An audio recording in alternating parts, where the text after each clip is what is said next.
Welcome to the Unofficial Steelers Podcast, the podcast so unofficial it doesn't have a home.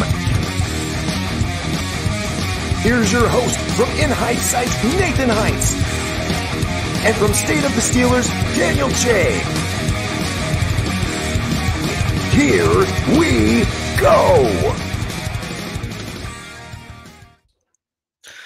What's going on, everybody in the chat? Everybody tuning in right now. Thank you guys for being back here. It's good to see all you guys in the chat right now. It's going to be good to see you guys as you guys kind of start coming in and everything. Oh, man. Afton, Daredevil, Jennifer, hello. How have you guys been? It feels like it's been too long of an off season. George, what's up, man? It feels like it's been too long of an off season. It's been too long just not being able to put out consistent shows, consistent content, things of that nature. So it's good to be back. Daniel, how you feeling here on Tuesday? How's your Tuesday night? Tuesday's going good, my man. Waiting for some news to drop. We're gonna talk about it. No, we're gonna talk about it, bro. Been toyed if you guys are around wondering, I'm for a part of few training days. camp now with the new hat. There it is. Is that the new hat from training camp? Yeah, that's training camp hat, bro. Nice. Did you go out there and get it? Yeah, officially from got there? it. Got it at the Steelers store up by my house. So, I've had it for like a month now, but I wasn't at camp or anything. Honestly, that was kind of a one and done for me a couple years ago. It's cool, but it's too hot for me. Cool. So It's hot. It was too hot. Yeah, no, dude. A couple years ago, it was too hot. I don't feel like sitting out there for 3-4 hours out there like that. I'd rather just watch the stuff online. But man, we have a lot of things to talk about. We have the first preseason game coming up on Friday at 7:00 Eastern time. I'm sure we'll all be watching that. So Daniel and I will talk about what's coming with that, kind of what we're excited to look for, maybe certain expectations with that game. We're going to talk about the quarterback carousel, or not carousel, but kind of competition, as you see by the thumbnail. But with the big news and the big rumors and the big talk heating up these last 2-3 days, we all know since April at least that the Steelers have been interested in adding a wide receiver. We know Brandon Ayuk's name's been thrown around. He's kind of been the main target, it seems like, and things have been picking back up. And we had a couple nights ago, it was just like really all Steelers and everything like that talks are picking up. Steelers are engaging. A deal could possibly be done by the next day, blah, blah, blah. And then we see yesterday out of nowhere yesterday night that people reporting that it's the Browns and the Patriots interested in Brandon Ayuk, and the Steelers in Washington are out. And a lot of people on my end, I was seeing that kind of seemed like more of a ploy in terms of for San Francisco to try to get more out of the Steelers in terms of what they're offering, because what was being talked about is that the Steelers are ready to pay him, but Cleveland and New England had a better trade package. The issue is that the Niners are getting a better trade package as we've known than what the Steelers have given, but Brandon Ayuk isn't sold on going to either of those two teams. The Steelers seem to be his top destination.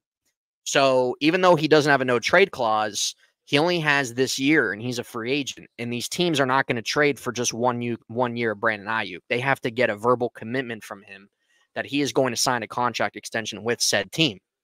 That's the whole problem.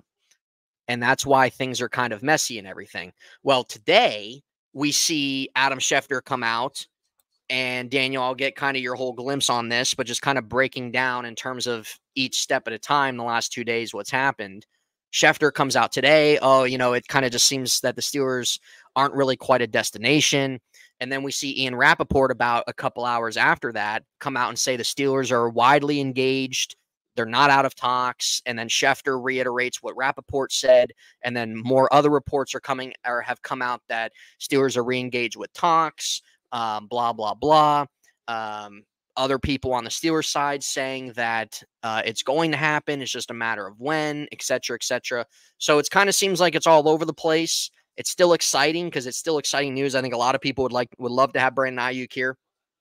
But Daniel, what do you take away from this migraine that's happened the last 2 days? Because this has been the spiciest it's been in terms of them trying to get this guy, trying to get this wide receiver. What is your mind frame on where things are at right now and kind of what's happened with this whole thing the last 2 days?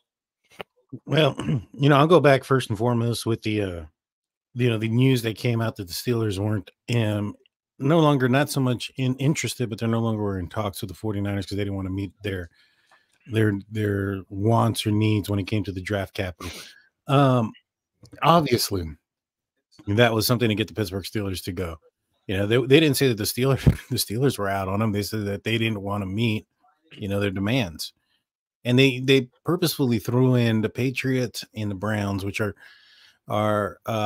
two teams that are in Steelers, one in the Steelers division, both teams in the conference, obviously. And I just obviously thought that was something that they were going to try to do to try to get more out of the Pittsburgh Steelers. And when you listen to the fact that he does have a no trade clause, as you mentioned, and I think it was either going to be the Commanders or the Pittsburgh Steelers. It's one of those two. He was on the phone with James or Daniels. What's his name? The quarterback there in Washington? Jaden Daniels. Jaden Daniels. There you go. He was on the phone with him when he told him that they didn't want him no more at that price, whatever the case may be. So obviously, I think that this was all ploy to get the Pittsburgh Steelers to raise up the capital. I think it's going to happen. I mean, the longer this takes, I think the more likely it is. Yeah. I agree. Yeah. I think that if it was a situation where, let's just say it was Cleveland or whoever, and they wanted to pay him X amount of money, if it was about the money, I think he'd be gone by now. It sounds like they've already accepted terms on the trade. And so for him not to be gone by now kind of tells me it's a very similar situation to like the Pittsburgh Steelers trading Antonio Brown to the Buffalo Bills. At the end of the day, it didn't work out because he didn't want to go there. And so I think the Steelers were going to end up being they were going to be trading first round swaps or whatever, with Antonio Brown, and they were going to get something else out of it as well, something better. They ended up, swallowing that pill and taking a third and a fifth for Mr. Big Chest, who ended up going out there and ruining his career. Yeah. But doesn't have a penny. Right, exactly. He lost all the money he was supposed to be getting. So, putting it into that context, I think it's going to end up getting done. I think that there's too much smoke here for there not to be fire. Mm-hmm. I just don't think. I think I said it a long time ago.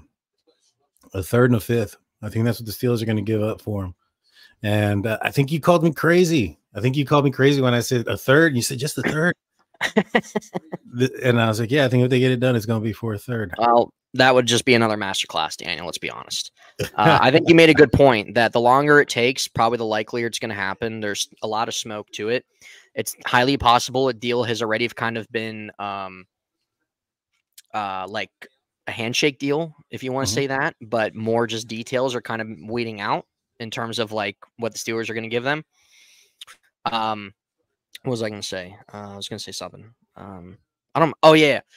And it makes you think, because like Ayuk definitely has a certain price point that he wants. There's no question about that. But if it was like what you kind of added on to, like, yeah, the contract extension has been a problem, but with the talks out there that the Patriots are willing to give him even more than what he's asking for, I think that would have already been done by now, don't you think? If they had something that they're claiming that they would have been in agreement upon, it would be done by now. I don't understand what they'd be waiting on. Right. So if that's the whole thing where, okay, San Francisco kind of likes what New England's offered, and Ayuk's like, okay, you know what? I know I'm going to the Patriots. There's really not much going on there, but I'm getting even a bigger extension than I want, then I think it would have already been done by now. Mm-hmm. Don't you think? So it seems like he just doesn't want to go to either spot. He wants to come out to the Steelers. He wants to play for them. And he's already been vocal about that he, aside from Washington, the Steelers are at the top of his list. So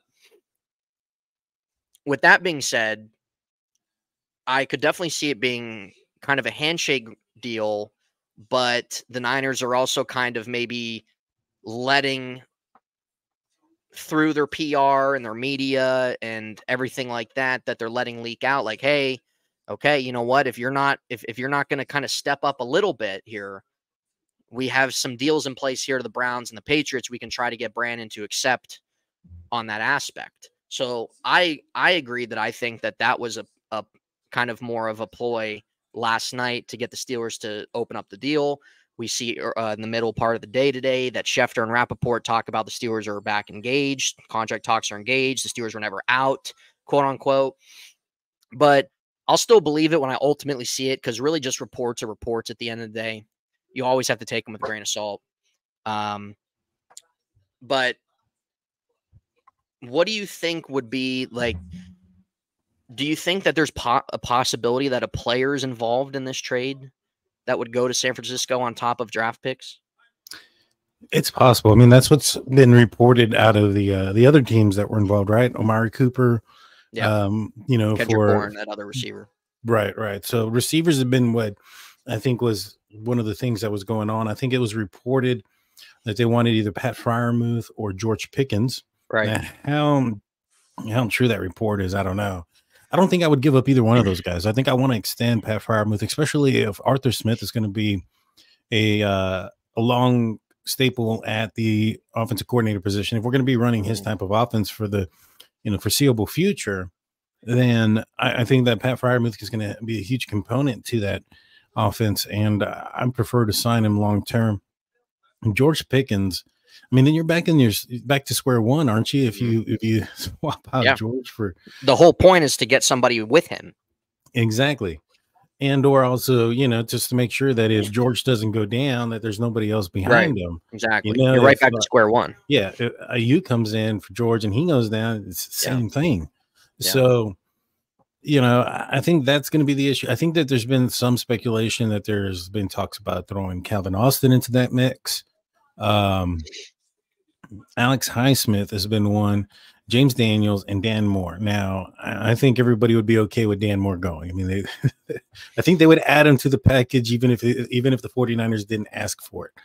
Yeah, Dan Moore, just plug him in. Hey, just take him. Here's a free candy bar. So Dan Moore, a lot of those guys, I don't think anybody would bat an eye. Calvin Austin, even though we've heard a lot of good things about him in camp this year.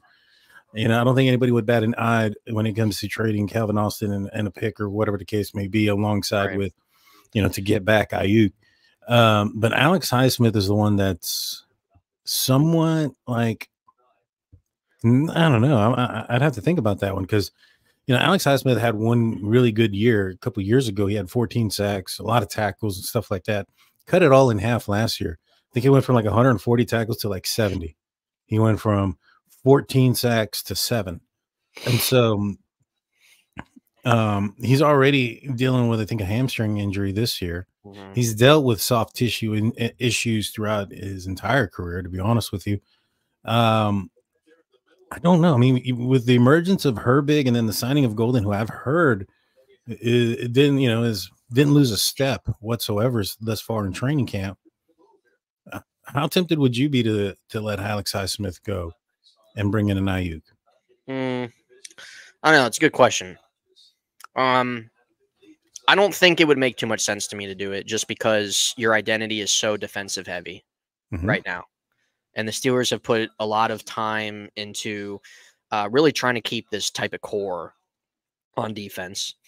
And I know I kind of criticized them a little bit the last 2 years, rightfully so, but you also add context. We know how bad the offense was, and there were a handful of games the defense purely won out flat for that team. So I don't think it would make too much sense. I think I don't really see San Francisco wanting to add on a huge contract like his, especially when that's already number one, half the problem with Brandon Ayuk. Number two, you're going to have to pay Brock Purdy next season. You have a lot of money tied into Nick Bosa. You have money tied into Christian McCaffrey. So you already kind of have really Fred Warner as well. So you already have big contract money spread throughout your whole roster on both sides of the ball. Trent Williams, same thing. And, well, they're going to have to pay him, actually. So you're in a spot, if you're San Francisco, where I don't really think the money would make sense for them. So I'm going to say that Highsmith wouldn't make any sense. I don't think that would make sense for them to go that route. I think it's more that they're looking just more offense. I don't really think defense really would kind of sell for them, especially as when we look at the other trade packages that have been leaked. It seems like wide receiver, like, okay, we're giving up Brandon Ayuk, but you also have Deebo Samuel, who has problems staying on the field sometimes.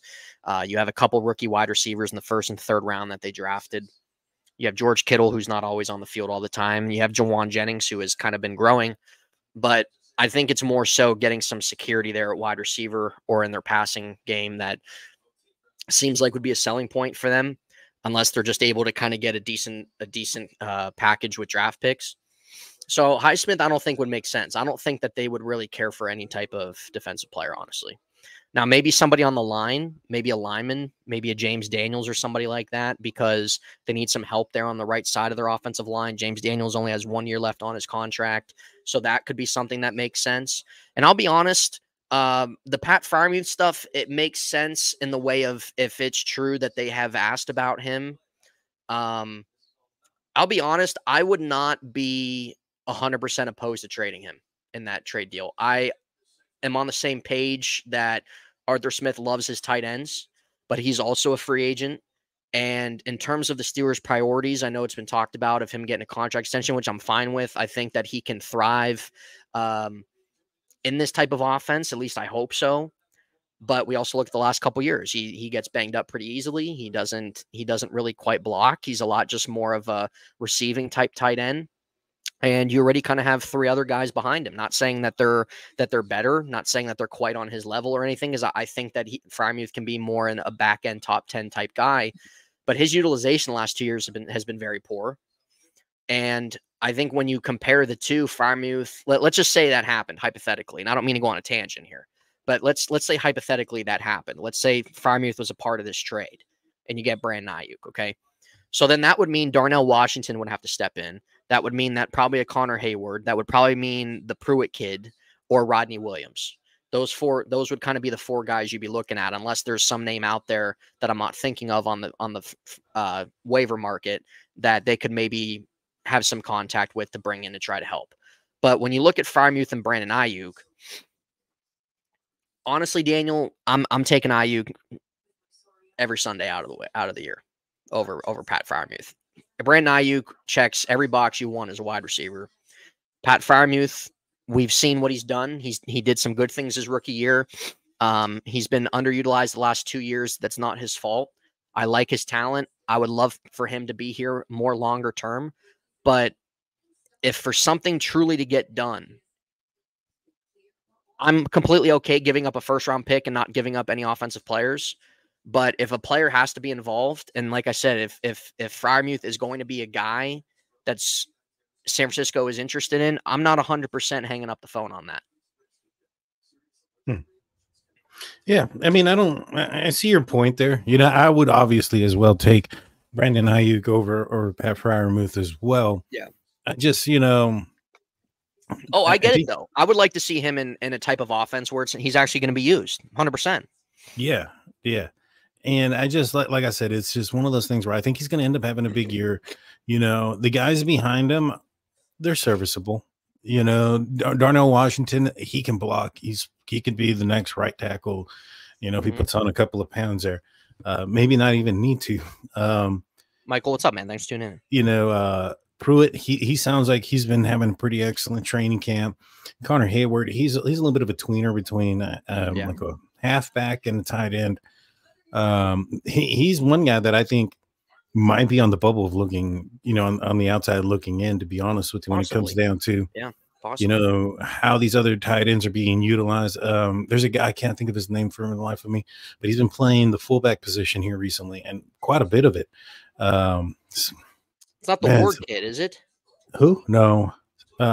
It's off the tip of my tongue. I can't think of it, but it'll come to me. There it is. In the chat. Jack Coletto. That is the one. He's the one that I've been hearing playing a lot of snaps with the ones, you know, in the fullback position, looking pretty good. Yeah. And so, I don't know. I think Connor might be the guy on the outside looking in. Tom, what's up, man? Thanks for tuning in. But when it comes to like the trade thing, Yeah, I can see maybe the Steelers getting rid of one of their linemen, James Daniels, or even Dan Moore, or even both of them. Yeah. But I think you're, to a certain point, I think the reason why you're going to make a decision like this and kind of go all in on a guy like Brandon Ayuk, depending on what they give up for him, they're still going to have to pay him quite a bit. Mm-hmm. And maybe they're a little bit more comfortable in that quarterback position than we're all aware of. And, yeah, you don't make a move like this unless you're trying to go get number 7. And 100%. Yeah, if this was 2 years ago, it wouldn't make sense to do this. Mm-hmm. Just really with where they were, with where they are now, really how aggressive they were this offseason, this doesn't surprise me. No. But honestly, I like it. It's different. Even with Big Ben, we never really saw this level of aggressiveness in trying to really make a splash for a guy. Well, with Big Ben, they had his paycheck to deal with. Well, that's the other thing too. But during that time frame too, the receiver market wasn't as big as what it is now. True. Guys weren't getting paid as much as they are now. So they would have, if they had that level of aggression, they still would have maybe found some things or some guys, especially even on defense, because those defenses were putrid during his later years. Outside of them signing Joe Hayden, of course. But I like it, though. I like the aggressiveness. Here's the thing. If they would add a move without a franchise quarterback, I mean, dude, John, listen, bro. Just because they don't have a solidified top 5 quarterback, here's the thing. All your other guys, your Watts, your Cams, your Minkas are all getting older, dude. They like where they're at with their quarterback right now. Russell Wilson, he's not a long-term answer. We all know that. Justin Fields, the jury's still out. We have to wait and see how that works out. He's done really good in camp. He's taken advantage. There's a lot of untapped potential there. Give that a chance. They're not going to find a franchise quarterback next year. So then what do? You're just going to just trade everybody away and just let everybody waste away? Or are you actually going to try to make a play and push? That's the whole thing about it. So what was I saying? I don't even remember what I was saying now. What was I saying, Daniel? Oh, yeah. So if you would add in James Daniels, are you comfortable with Mason McCormick starting? Or maybe you move Herbig to guard and Frazier at center?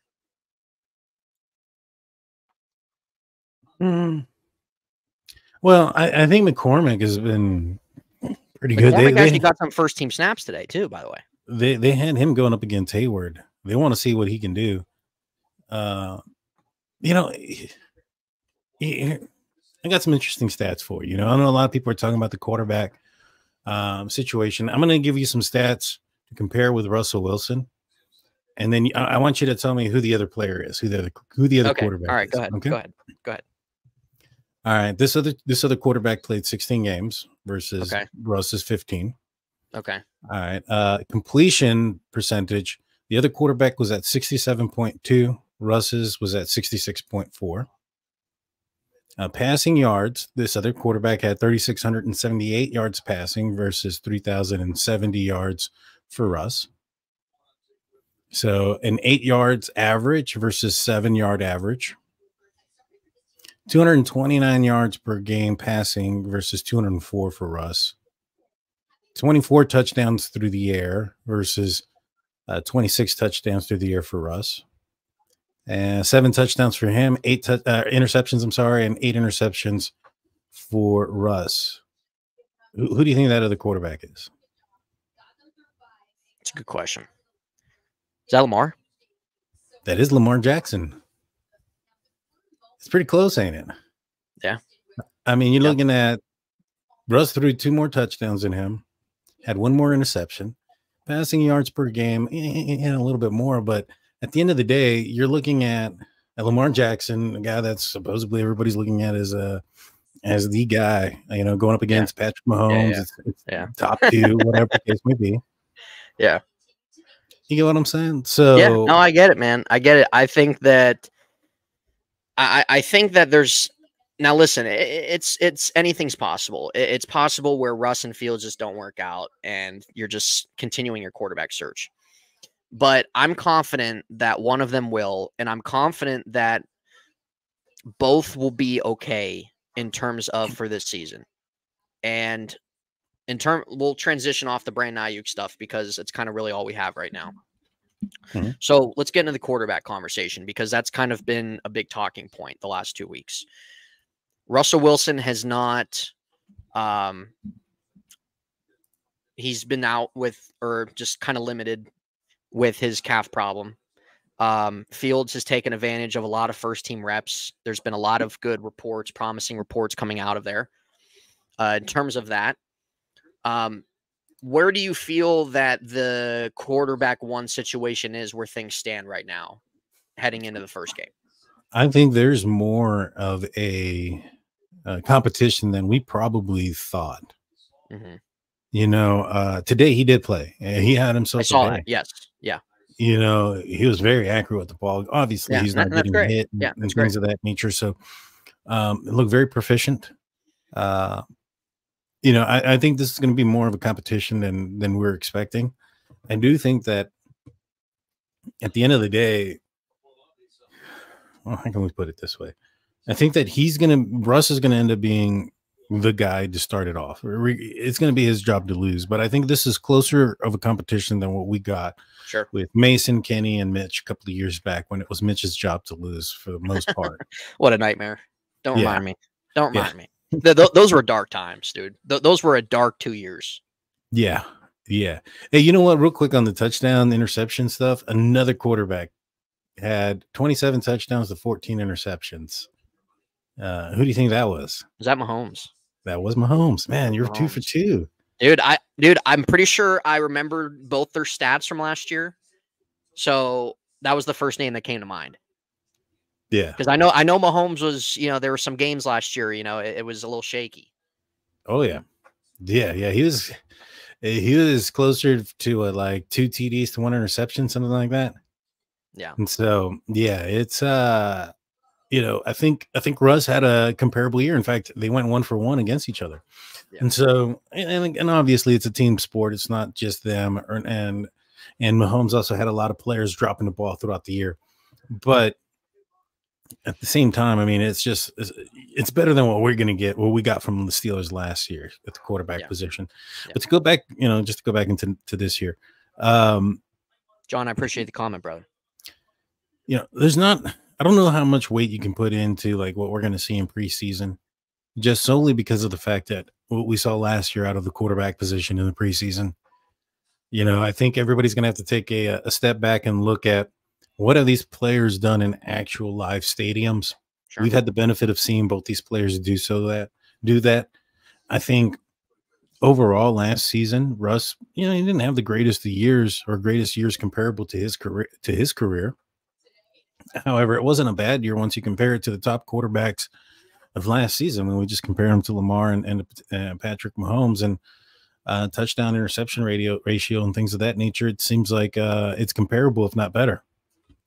And so, maybe we're not going to see, early Seattle Russell Wilson, but given the players that the Steelers have around him, and I think that the offensive line is going to be highly improved, just the fact that we have now a competent offensive coordinator, directing and coordinating the offense is going to be huge for this team. The defense is going to have more of a chance to be, less on the field, less likely of a chances for the injuries that they've occurred in the last few seasons because of the fact that the offensive side of the ball has been 3-and-out city a lot of times, especially early on in both seasons in the last couple of years. Mm-hmm. So, I fully anticipate this team to do a lot better than what this offense was able to do in the last 3 games of the regular season last year with Mason Rudolph under the helm. Yeah. And so if we're expecting to see something better this year out of this group, the sky's the limit, man. Yeah. Yeah. I hope that's the case. It's going to be fun to watch both them. I feel like, and we'll get in here, we'll go another 10 minutes. And after this discussion, we'll just kind of talk about some of the preseason game, what we expect to see. But here's what I'm thinking, and I'll see if you agree. I'm okay with either guy starting. I think that there's upside to both. I think the ultimate hope is that Fields is going to be their future and that they can figure that out and that can come to fruition. I think that's the ultimate hope for them, trading for him. But with, let's say Russ starts the season, I'm going to go out on a limb here and say I think Fields will end up playing more games. And it's not because I think that Wilson's going to be bad. I think that I think he's capable of keeping them afloat. I think he's capable of raising their offense a little bit more than what they had last year. But I feel like that if they don't see Fields that much, it's a waste to me. And I think that even if they find themselves a game or two above 500, I still think that they could come to a point of wanting to just see more offense, a little bit more spark into their offense, and play Justin Fields. And I think the ultimate goal is obviously to win games, and I think they have the talent to do it.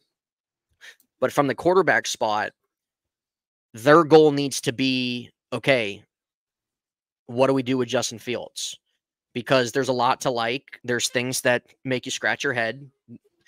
But those things that make you scratch your head are things that he can clean up. Those aren't out of his control. So I'm going to say that they're going to want to see more of him than they're going to want to see more of Russell Wilson. And that's just my opinion. And I'm okay. Listen, if Russ plays most of the year and we're winning games, I'm completely fine with that. I've always had respect for him. I've respected what he's done in his career. I think that he's a guy that could potentially find his name on a Hall of Fame ballot, 100%. I respect what he's done. I think he still has a little bit left in the tank there. He's not prime Seattle anymore, but I think that he still has something to give. With Justin Fields, I like his athleticism. I like his build. I think he has a strong arm. He has some mental lapses. He turns the ball over. Those are things that need to get better. We all know that. But also in Fields' take, it's good to learn. It's good to reset. And I think that was a good reason for him to come here as well. But I think that there's still a high level of untapped potential that needs to ooze out of him. And I think the Steelers need to be in a mindset of, okay, this kid's 24 going on 25. We need to see what we have.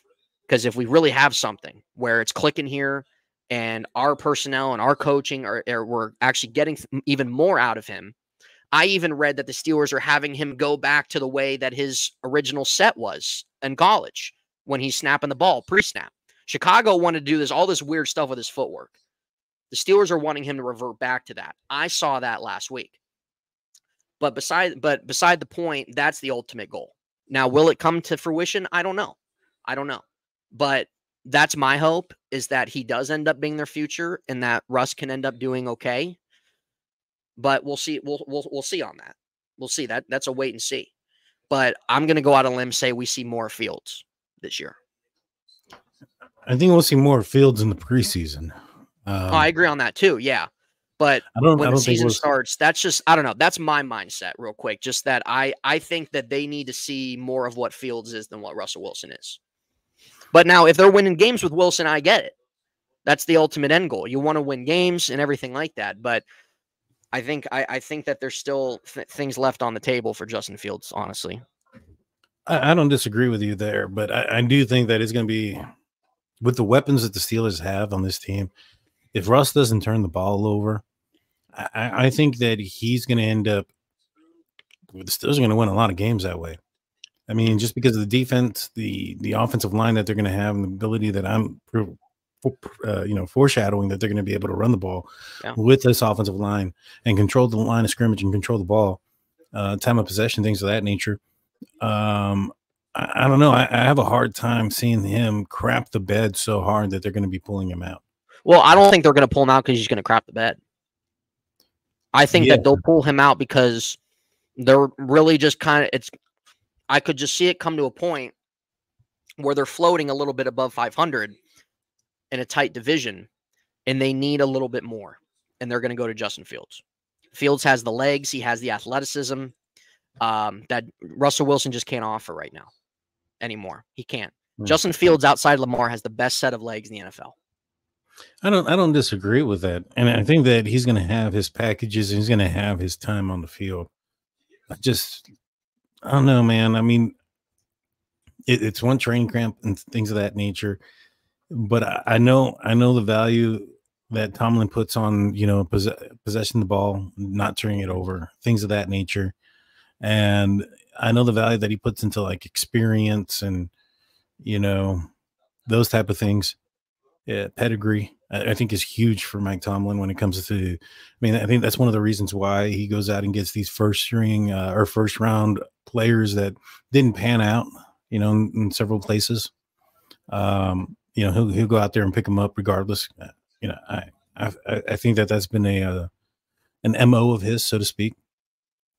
And I just don't think that Russ is going to lose that much. Now, if he starts to struggle and it's like an apparent thing, more than one game, like, even the Steelers gave Duck and Mason like a 4 interception game before they pulled him out. So I'd anticipate something similar to that. It'd have to be something like that, and not just one game. Even like most recently with Mr. Trubisky, I think everybody wanted him out after the first couple of quarters. He went in, but Steelers decided to hold him on. You're not wrong. It took a couple quarters of him being in there that they're like, you know what, let's put in Mason. And it took a couple games for Mike Tomlin to turn around and do that. And so just because of those type of things, I think that if we do see Justin Fields, it'll probably be on the back side of the season, unless there's an injury, of course. And I think that they're going to value that 6th, 4th round pick trade difference that they're going to get if he plays half the snaps or not. And so right. I think that's going to be a huge component also into his playing time, unless he's just playing at such a dominant level, even in practice, that you just can't keep him off the field. Right. I'm not sure if he's going to be there. I think it's going to take some time and some development for him to get there. Yeah. And that's okay. There's nothing wrong with that. I think it's fine for him to sit and learn and everything like that. Sometimes quarterbacks need that. But going to this preseason game, we'll wrap up here in a few minutes. This preseason game is against the Texans, right? Yeah, it's against the Texans. It's at home. Don't think anything's come out yet in terms of who's all going to play, right? Well, the depth chart came out. If they're going to follow that, I'm not entirely sure. You know what I'm saying? Yeah. So it's probably likely like Cam and Watt aren't going to play, like those guys. It's probably likely they're not. But I think we both expect. Okay. All right. We'll go another 10 minutes. Guys. I think that we can expect Wilson and Fields to play, right? I think Wilson will probably play, right?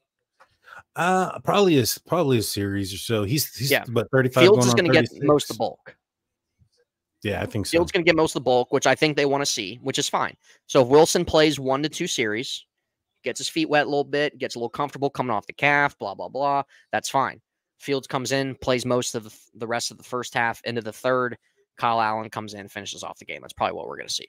So what are maybe some things, aside from wanting to watch the two quarterbacks, anything on the line, anything on some of like the secondary, couple new additions on the defense? What are some things that you're excited to watch, that you're going to be looking out for, things like that into this first game? I want to see that battle at the center position between Herbig and Frazier. I've heard a lot of good things about Herbig this off season, this far in training camp, that he's really put in the work. And in fact, I think it was Al Saunders who said that if Herbig was playing like to this caliber in practice and things of that nature last season, he should have been, playing for actual playing time. He should have been getting playing time over Mason Cole, because Mason Cole, excuse me, that went on for too long. Yeah, that was really ridiculous. Struggling. That was ridiculous. How long they let that go on for?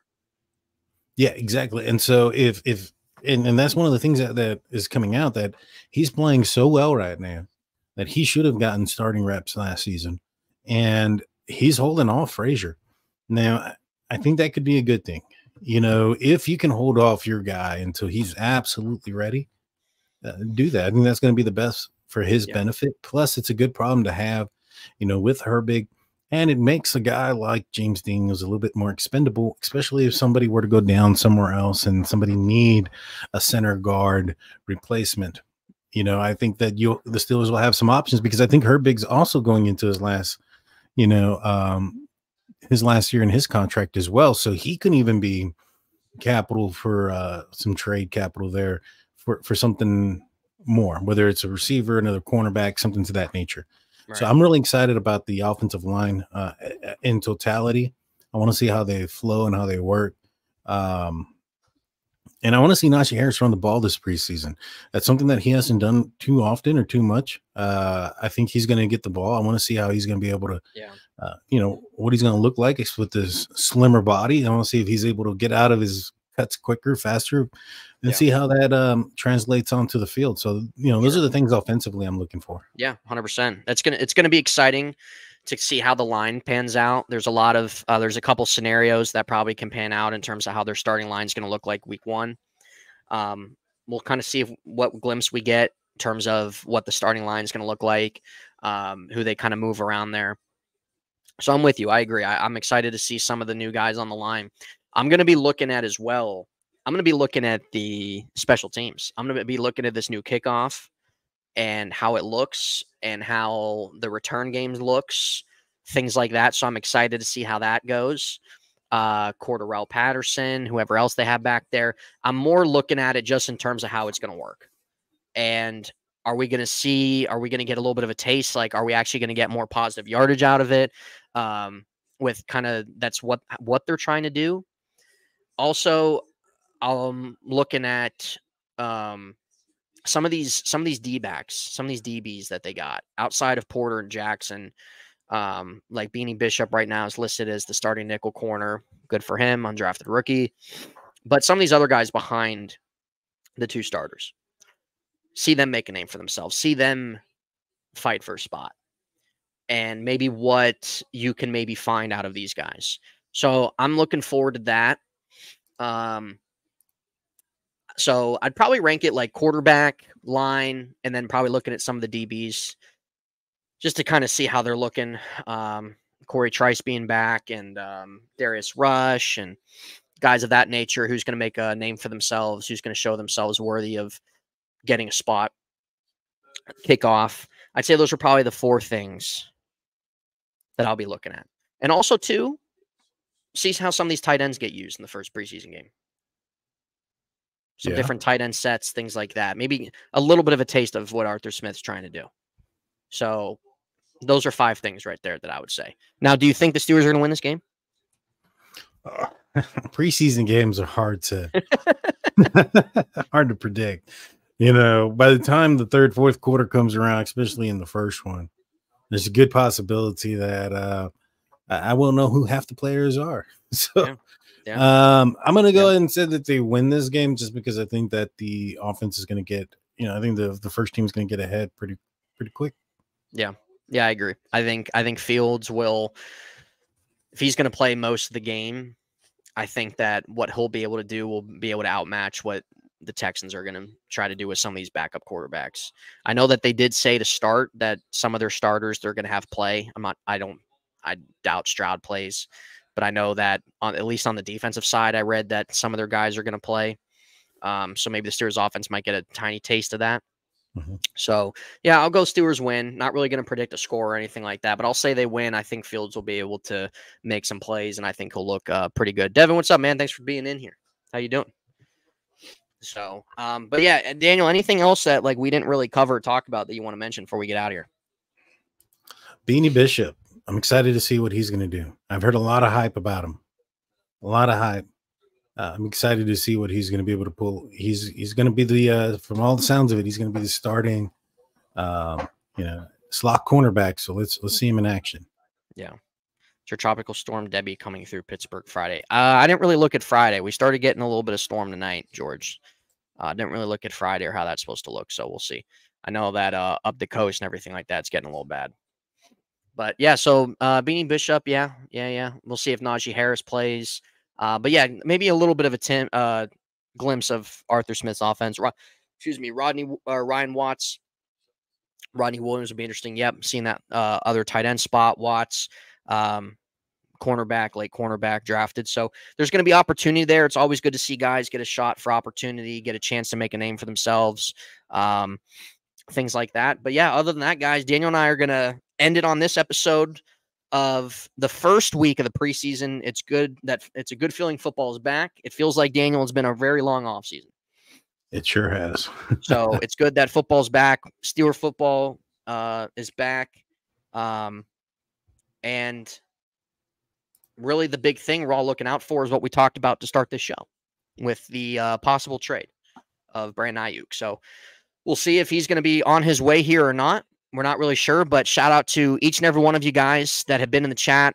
We've seen you guys. Thank you all for your comments that have been highlighted into the show, and just your guys' support, being here, checking, just listening to us, giving support to the podcast, giving your own opinions out there. That's what it's all about.